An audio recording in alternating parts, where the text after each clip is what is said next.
Spoštovane gledalke, spoštovani gledalci, lepo pozdravljeni v naši družbi. Tokrat se bomo spet pogovarjali o geopolitičnih razmerah v svetu in zato danes gostimo v našem studiu našega zunanje političnega komentatorja, gospoda Uroša Lipuščka. Gospod Lipušček, pozdravljen v našem studiu. Dober dan. Pa morda za začetek, volitve evropske so za tabo. Bil si med glavnimi kandidati za evropski stolček. Pa morda kakšni so kaj tvoji pogledi na te evropske volitve, ki so bile v maju, juniju, oziroma ki so bile 9. junija. Kakšne so to neke izkušnje in kakšen je pogled na to, kaj se je dogajalo? Ja, glede na nizko udeležbo, pa predvsem pa na dejstvo, da so me vsi glavni mediji bojkotirali od začetka kampanje naprej, verjetno po naročilu določenih sil, ki jim ni bilo do tega, da jaz pridem v Evropski parlament. Zakaj?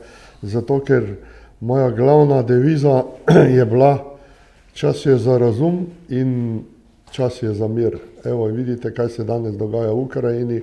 Govori se o možnosti neposrednega spopada med Rusijo in NATO, celo grozi se z uporabo taktičnega jedrskega orožja in tako naprej. Skratka, mir je absolutno nujna dobrina, če hoče Evropa ostati cela, predvsem pa tudi seveda svet. In z tega zornega kota je absolutno težko si razložiti, da je edini kandidat, ki se od vsega začetka zavzemal za mir, za sodelovanje, je na volitvah pogorel. Mislim, da je to, sicer pravijo, da imajo volivci vedno prav, kar je seveda relativno, ker če bi bilo to res, potem Hitler 33. leta ne bi prišel na oblast s pomočjo določenih strank. Skratka, moram reči, da seveda gremo naprej. Jaz bom sodeloval v mednarodnem mirovnem gibanju, imam nekaj projektov za dokončati. Je pa brez dvoma, moram reči, da me je presenetilo to, da smo dobili samo tako malo glasov, še posebej, ker so tiste ankete, ki so bile, ta prva anketa, ki je bila narejena, mi je dala, bi me praktično niti opazila ni. Glede na to, da sem jaz na sceni, da so mi dopisniki v Ameriki, na Kitajskem in tako naprej skoraj 40 let in da so moji glavni volivci skupina 50 in plus, to pomeni ljudje, ki me poznajo, je zelo težko si razumeti, da me niti opazili niso, ne samo, da sem dobil najmanj glasov, kar pomeni, da je šlo to v bistvu za nek načrt me preprečiti, da bi nekdo prišel iz Slovenije v parlament, ki misli drugače. Zakaj? Zato, ker na volitvah zdaj so bili vsi, ki so bili izvoljeni, se zavzemajo za nadaljevanje vojne oziroma so za linijo, ki zagovarja NATO v vseh pogledih. Torej, kdo je sedaj zmagovalec evropskih volitev v Sloveniji? V evropskih politojah, jaz bom rekel, kdo? Seveda Ljudska stranka oziroma Janša je dobil največ glasov, ampak v bistvu pa gre za to, da je vojna frakcija dobila, zato ker se te naši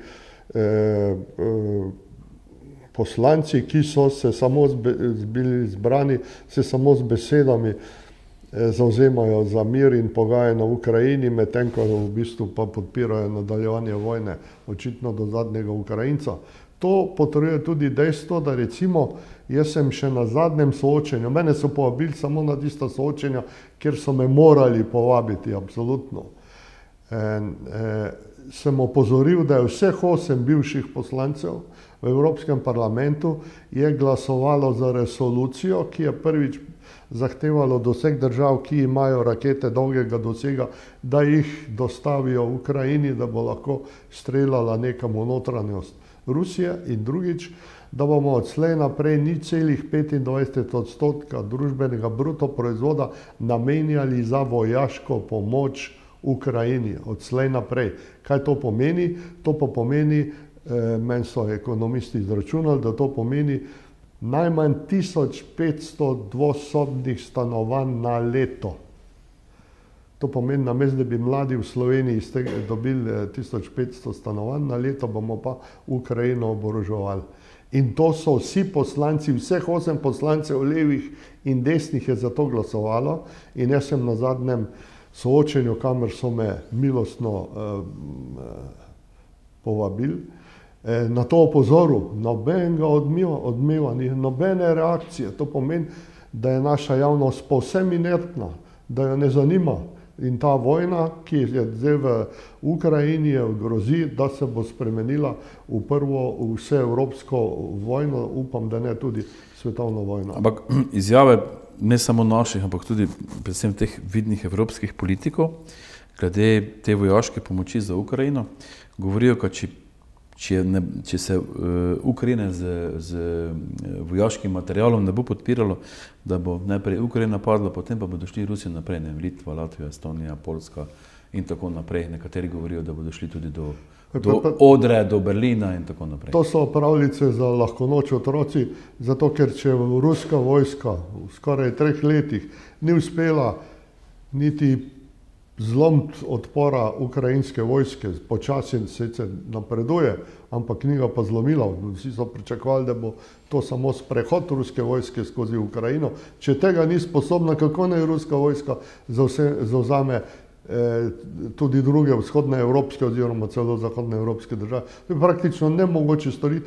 Celo Rusi ne morejo niti zasesti Ukrajine. Za zasedbo Ukrajine bi po ocenah nekaterih dobrih poznavalcev vojaških potrebovali Rusi 3 milijone vojakov samo za zasedbo Ukrajine. Njihovi potenciali so pa recimo 1.300.000 vojakov. Skratka, to so samo pravljice, s katerimi seveda nas strašijo pred, pazite, Rusi prihajajo in jaz mislim, da je to absolutno, to je propaganda vojaško-industrijskega kompleksa, predvsem iz Združenih držav Amerike, ki je očitno prevzel vodenje ameriške zunanje politike. Zakaj? Zato, ker Američani na ta način ustvarjajo enormne profite. In tukaj je, jaz mislim, glavna logika za nadaljevanje te vojne. In druga stvar je pa, da se je sedaj prvikrat so se oglasili tudi v ameriškem kongresu oziroma v senatu in senator Graham je nedavno dejal, da ne bodo popustili Američani v soočenju z Rusi, ker Rusija sedi na bogatstvu do 15.000 milijard dolarjev redkih zemljin, to so redke kovine, ki so nujno pomembne za razvoj polprevodnikov, brez tega ni tehnološkega razvoja in tako naprej. In zdaj se odkrivajo tudi drugi geopolitični razlogi za nadaljevanje te vojne. Jaz mislim, da absolutno Rusija niti po človeški plati nima potencialov, da bi se lahko ofenzivno obnašala proti Evropi, zato ker njeno prebivalstvo pada. Njen bruto proizvod je malo večji, kot je bruto proizvod Italije in tako naprej. Skratka, gre samo za neke vrste propagando in jaz mislim, da je prišel skrajni čas, da se zahodni politiki absolutno streznijo in da se začno pogajanja. Tudi to, kar je zdaj ruski predsednik v zadnjem mirovnem ponudbi rekel, ni vse zlato, kot se sveti. Tudi Rusi bodo, če se začnejo pogajanja, bodo morali tudi Rusi popustiti. To pomeni, ena stran da svoje pogoje, druga stran da svoje pogoje in potem na neki točki morajo priti skupaj. Naj rečem samo to, da so recimo mirovni pogovori o koncu vojne v Vietnamu so potekali 5 let.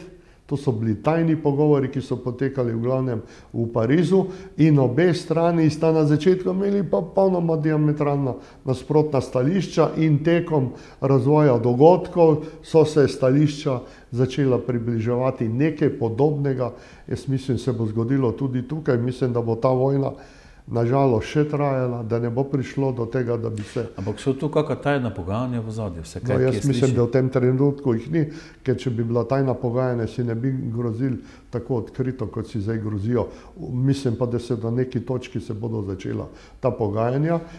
Je pa še nekaj, to ne morejo biti samo pogajanja med Ukrajino in Rusijo, zato ker zadnji je NATO, zadnji so ameriški interesi. To mora biti tristranska pogajanja ali štiristranska, to pomeni Rusija, ZDA, Ukrajina, mogoče Kitajska, Indija ali nekaj takega. Skratka, to bo šlo za eno širšo koalicijo, brez dvoma se bodo pa začela kot tajna pogajanja, ker tudi ta prva dva sporazuma, ki sta bila skoraj da že dogovorjena aprila leta 2022, so bila rezultat tajnih pogajanj. Na eni strani je bil Bennett, to je bil predsednik takratne izraelske vlade, ki je po obisku Moskvu sprožil to pobudo, drugič so bili to Turki, so potekala pogajanja v Istanbulu. Skratka, tudi sedaj se bo nekaj takega zgodilo. Mislim pa, da je skrajni čas, da se začno pogajati, in to,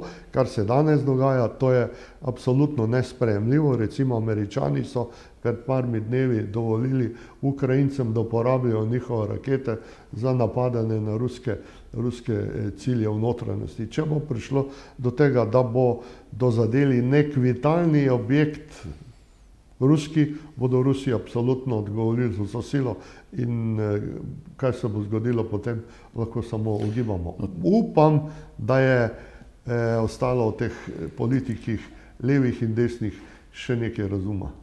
Ampak tu sta dve izjave dveh voditeljev evropskih držav, eno Orban, eno pa Vučić, pred kratkim. Orban je povedal, da v Bruslju potekajo priprave delovnih skupin o tem, kako bi lahko NATO sodeloval v rusko-ukrajinski vojni. Vučić je pa v izjavi povedal, da še imamo 3 mesece časa, ko bo izbruhnila širša vojna. Kako komentirate izjave teh dveh predsednikov, ki imata zagotovo dobre informacije, kaj se na terenu dogaja? No, predvsem jih ima Orban, zato ker madžarski predstavniki sodelujejo v vseh komitejih Zveze NATO, in moram reči, da je Orbanu edinemu doslej uspelo, da je dosegel, da v morebitni vojni oziroma intervenciji proti Rusiji madžarska vojska ne bo sodelovala.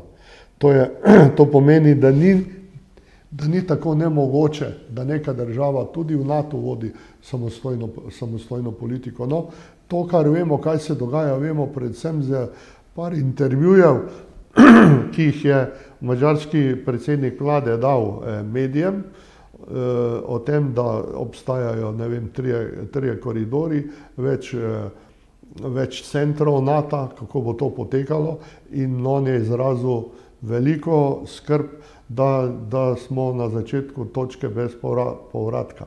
Isto je ponovil tudi predsednik Srbije Vučić, in po temu, kako je on to formuliral, jaz mislim, da je glavni izvor vseh teh tez Orban. Zato, ker Vučić in Orban imata dobre odnose, in jaz mislim, da je na tej točki prišlo do njihovega pogovora in da v bistvu Vučić ponavlja tisto, kar govori Orban. Jaz moram poudariti, da se seveda z Orbanovo notranjo politiko absolutno ne strinjam. Na področju prava, na področju medijev, človekovih pravic in tako naprej, absolutno se ne strinjam. Se pa absolutno strinjam s tem, da je edini državnik, zdaj poleg mogoče Fika na Slovaškem, ki je pa pač po atentatu zdaj bolj v ozadju, ki si prizadeva za mir, ki govori proti vojni, ki svari državnike naj ne podlegajo skrajnemu nacionalizmu, ekspanzionizmu in neki vojni retoriki. Poleg papeža je absolutno Orban danes, kar zadeva vojno v Ukrajini, edina pozitivna točka v Evropi. Vsi drugi politiki, če vi pogledate in analizirate njihove izjave, so enkrat tu na eni strani, enkrat na drugi strani. Predvsem pa so seveda vsi podložni ameriškim strateškim interesom, vključno seveda tudi z našimi politiki, in seveda še nekaj na nekaj mogo opozoriti, če pride do vojne, upajmo, da se ne bo to zgodilo, čeprav vse poti vodijo, zdaj to, kot je danes vse zastavljeno, je samo vprašanje časa, kdaj se bo prišlo do enega neposrednega incidenta ali začetka. Nekšnega povoda, kot je bil leta 1914 si sarajevski atentat. To, Mi smo približno tako kot pred Prvo svetovno vojno. Namreč tudi takrat, začela se 1914 in 1912 in 13 so potekale vojne, sicer takrat ne v Ukrajini, ampak na Balkanu. Sta bila prva in druga balkanska vojna, ko so si na Balkanu, bom rekel, Turčija, Srbija, Bolgarija, Grčija, te države, bom rekel, so imele vojno. In potem je prišel ta atentat sarajevski, ki je potem sprožil vse evropsko vojno, potem tudi svetovno vojno. Nismo zdaj nekje tam približno, recimo pred sarajevskim atentatom. No, gremo v tej smeri, čeprav atentat na slovaškega predsednika vlade ne morete primerjati z atentatom na Franca Ferdinanda, je le šlo za drugačne osebnosti, geopolitiko in tako naprej, je pa seveda en znak temu, da se začenja ena euforija, vojaška euforija, ki ne vemo, da bi isti atentat bil, ne? Ampak samo če neki povod rabijo. Atmosfera pa je podobna. Atmosfera, ko se bo nekaj podobno zgodilo, takrat je bil sarajevski atentat, ki je potem to sprožil. Kaj bi se moglo sedaj zgoditi, da bi se recimo ta podobna vojna sprožila? No, do nekega incidenta hudega lahko pride, da neka raketa, ne vem, zahodna, pade nekam v Kremelj, v Moskvo, ne vem kaj, nekaj podobnega. Bi pa opozoril na neko sličnost, je to, kako se je začela Vietnamska vojna. Vietnamska vojna se je začela z incidentom v Tonkinškem zalivu, kjer se je posnej izkazalo, da so ga inscenirali sami Američani zato, da bi dobili, kot temu rečejo, casus belli, to pomeni nek razlog za to, da so začeli vojaško intervencijo. Tukaj smo na tej isti ravnini, na istem področju smo tudi kar zadeva Ukrajino. Prišlo bo do nekega, ne vem, hudega incidenta, in potem bodo zmagale strasti. Je tudi to, recimo, pogledajte, v Ukrajino že prihajajo vojaški svetovalci Zveze NATO. Recimo, tukaj so v prvi vrsti so tukaj Francozi. Francozi so poslali že par sto svojih vojaških opazovalcev. Očitno je, da vojaki NATO upravljajo z tistimi raketnimi sistemi, ki so zelo sofisticirani in komplicirani, s katerimi Ukrajinci napadajo Rusijo.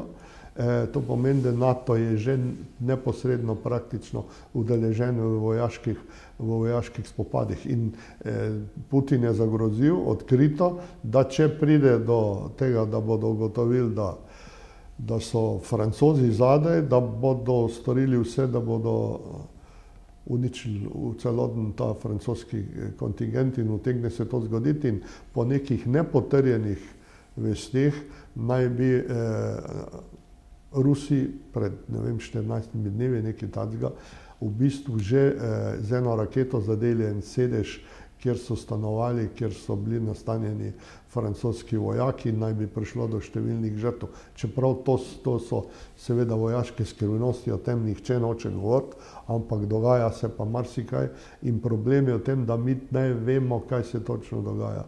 Problem je to, ker je v bistvu vlada cenzura na eni in na drugi strani. Tako ruska stran kot ukrajinska stran pretirava s svojimi uspehi in tako naprej in ne vemo točno, kaj se dogaja. Vemo samo v glavnem, da ruska vojska počasi napreduje, samo to,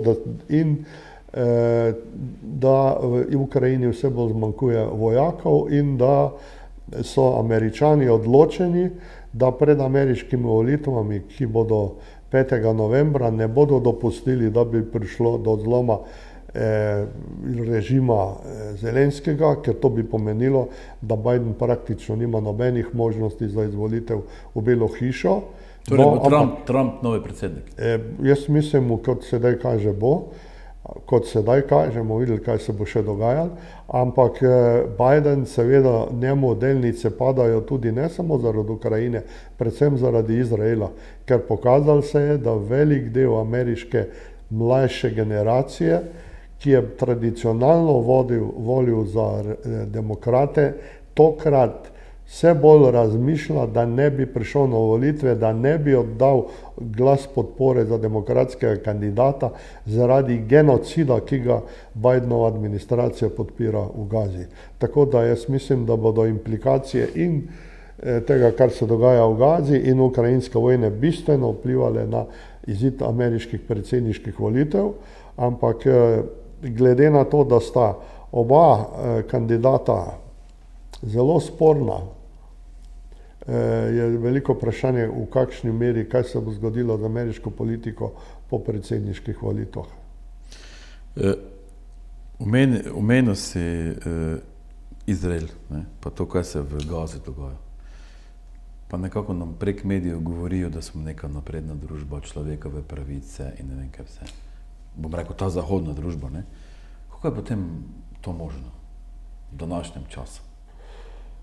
To je razpad morale. Veste, vsi imperiji, ko so razpadali, in seveda Amerika ima svoj imperij, to Pax Americana, kot temu pravijo, ki je nastala potem, ko so Američani zmagali skupaj z zavezniki v drugi svetovni vojni, seveda ima tudi svoje limite in vsi imperiji so začeli razpadati na začetku zaradi krize morale. To je bilo od Rimskega imperija pa do današnjega časa in ameriški imperij je v terminalni fazi. Poglejte, pojavile so se neke nove sile, ki so začele na razne načine izzivati ameriško svetovno hegemonijo. Poglejte, to je Kitajska, skupino držav BRICS, ki danes ustvarjajo večji bruto proizvod, kot ga ustvarja skupina 7 najbolj razvitih svetovnih držav. To pomeni najbolj razvitih držav na svetu. To pomeni, da nekaj se mora spremeniti v mednarodnih odnosih, vendarle Američani in skupaj z Evropejci pa Avstralijo, Japonsko in s njihovimi temi tovrstnimi zavezniki poskušajo te spremembe absolutno preprečiti. In more se pa nekaj se mora spremeniti in še tudi to, recimo razne politološke teorije, ki razčlenjujejo življenjsko dobo in potek razvoja imperijev, pravijo, da imperiji, ki so v terminalni fazi, imajo dve značilnosti. Prvič, da se preveč razširijo, tudi Rimski imperij, če primerjamo, takrat prednji razpadu je bil prevelik, preobsežen za kontrolo in isto je sedanji ameriški imperij, ki obsega praktično celoten svet. Amerika ni več sposobna kljub vsej svoji vojski, da bi kontrolirala celoten svet. In drugič, kaj je značilno za imperije v zadnji fazi, je, da se zatekajo k sili. Vsi imperiji poskušajo na koncu silo preprečiti spremembe, pride do spopada in potem pride do nujnega zloma in da se rodi nekaj novega. To se je doslej dogajalo do atomske dobe.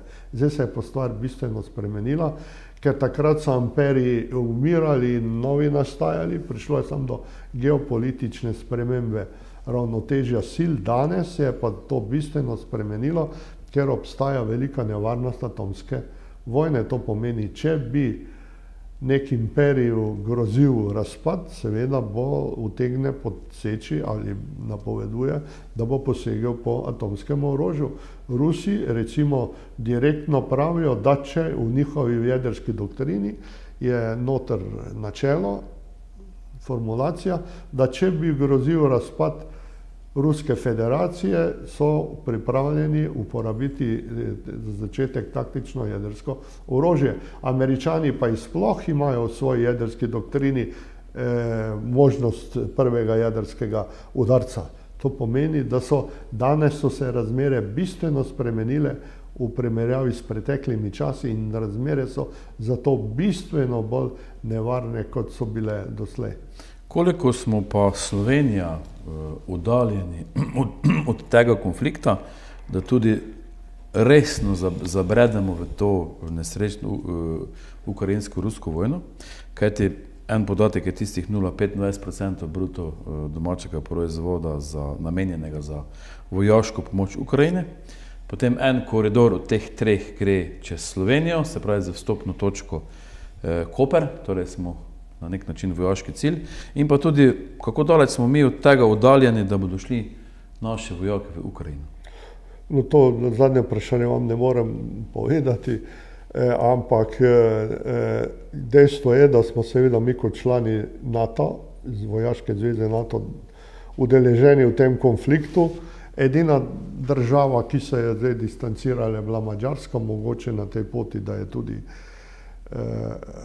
Slovaška, ampak mi smo pa seveda v skupini držav, ki najbolj podpira NATO, Stoltenberga in ameriško politiko. Naši politiki celo vodilni napovedujo, da bomo podpisali neke vrste varnostni sporazum z Ukrajino. Nek podoben sporazum so pred parimi dnevi podpisali Američani, gre za 10-letni varnostni sporazum med Ameriko in Ukrajino.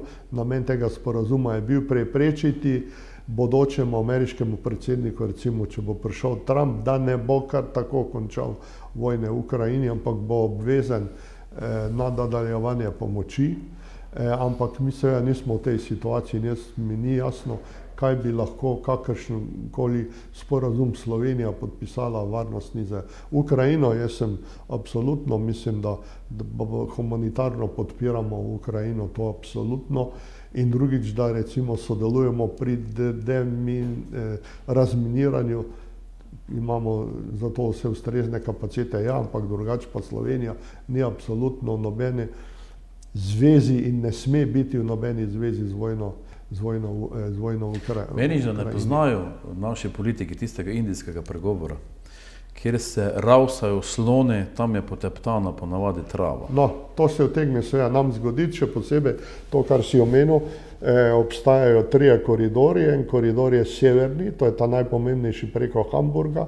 Recimo, če bi prišlo do spopada, to pomeni, da bi prej od tam pa preko Poljske prihajala pomoč. Drugi koridor je ta srednji, to je Koper, Trst, pa čez Madžarsko do Ukrajine, in južni koridor, to je Bolgarija, Grčija in Romunija preko, to pomeni so 3 koridori.